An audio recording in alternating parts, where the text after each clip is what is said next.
What's up, besties? Welcome back to Quarter Life Bliss Season 3. This is your favorite finance podcast with your financial bestie Sarah and bestie Yani.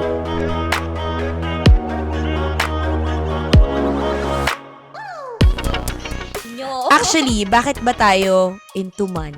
'Di ba? Kasi ako personally into money na ako even before I met you. Ikaw din pala, pero hindi ka parang out. People Hindi ka don't out know dun. me for it. Yeah, People don't know me exactly. for it. But Sarah, ano ba yung background mo when it comes to money? Okay, What's the story? I'd like to say first and foremost, I am not an Einstein, okay? Like what we mentioned a while ago, hindi naman ako yung pinakamatalino, but I feel like I've learned, may mga natutunan ako throughout the years, diba? Because I was an accountancy major.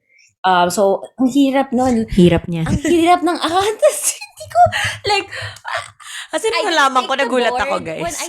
I didn't take the board anymore, and I actually never even tried. Maybe I can in the future. Maybe the board here in the States, bahala na. But I think yung background na natutunan ko in accountancy, kasi diba, we obviously had to take classes for that. I was able to apply it in my life. But more so than the course, there was a point in my life na I hope it's not offensive to say, pero hindi rin naman, ang OA din naman to say na naging pulubi ako. But there was a time in my life that we really had a problem with money. Like, hindi lang yung tipong maghigpit ng sinturon. Full on, I almost thought ay hindi ako makakapag-aral ng college. And for a country like the Philippines, that, di ba, parang it's unheard of to not go to college, Yeah. lalo na pag middle class ka. Yeah. Parang kami, borderline, like, pa-kick out na kami sa low middle class pa noon. So I was like, namamblema kami. Ay, naalala ko pa, umiyak ako noon. Kasi like, di mo na-afford talaga. I remember yung frustration ko, pumasa ako sa lahat ng school na gusto ko. Pero hindi ko afford. So, diba, grabe yung sakit na yun. Yeah. Like, to pass the schools that you wanna go, to pass all the universities that you can go to, Tapos but you can't afford it. naman, yeah. Exactly. So, but push comes to shove, nakahiram naman kami ng money with other relatives. We tried to keep it as close to the family pag mangungutang instead of sa Outside. strangers. Yeah. Exactly. And throughout my college life, apart from the course itself, I kind of learned basic life skills on how to save up on things. Like, but then I would say na naging unhealthy din relationship ko with money at one point.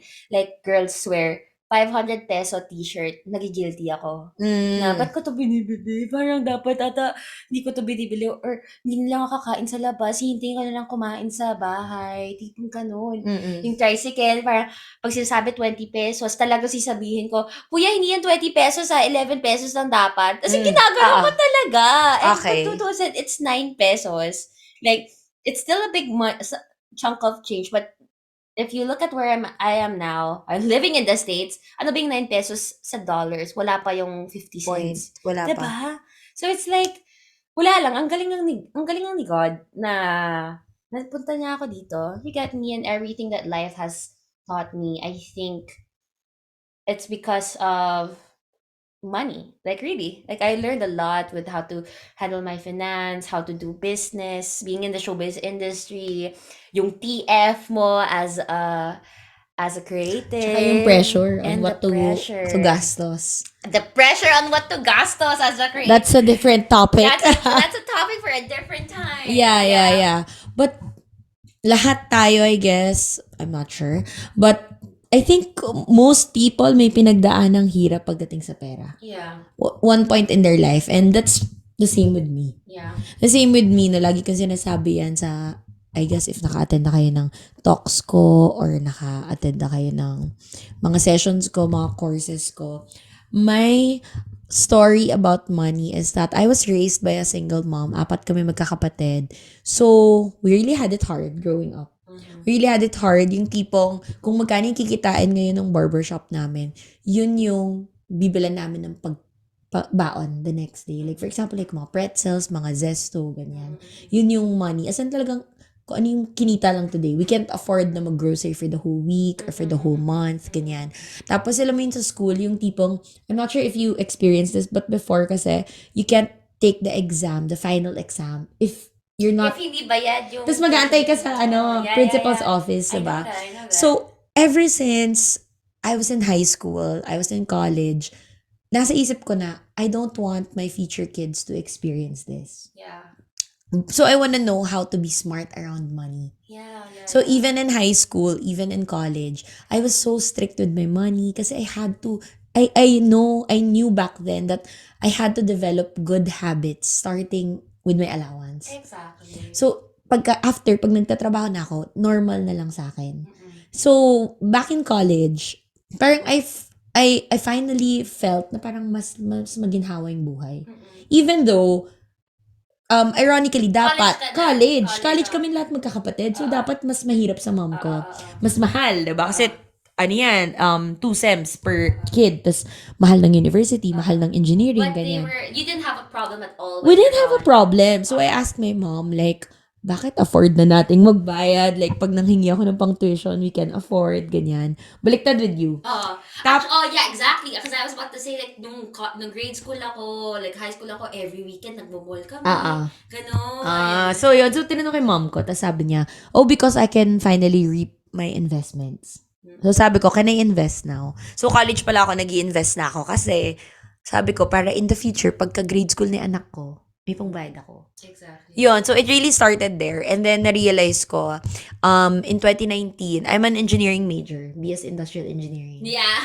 So, BS Industrial Engineering ako, walang pagka-finance. But what I realized is that that's the cause of problem of a lot of people. And if I can help them, have an abundant life, not just financially, but in all aspects, then why not, diba? Why can't I practice my coaching profession in the finance world? Exactly. And so, here I am. And like half of that is just, it's not just what you teach them, but it has to be their mindset din talaga, diba, when it comes to money. So, that's how they do it. yan. So, that's our story. That's why we're here together.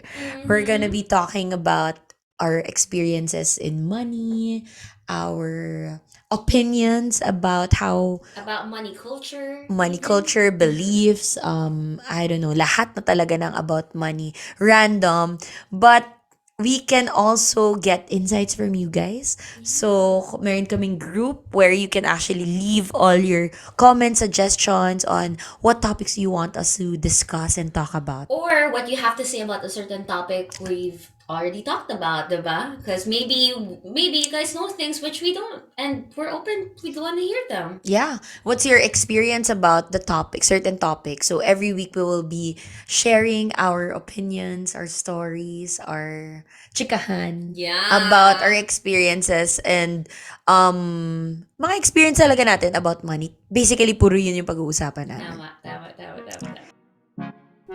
Thank you guys for hanging out with us for another episode of Quarter Life Bliss. Let us know your thoughts by joining our community at facebook.com/group/Quarter Life Bliss podcast and following us over at Quarter Life Bliss podcast on TikTok, Instagram, and YouTube. And that's it. Anything else to say, bestie? Find your bliss and money will follow. Yawn.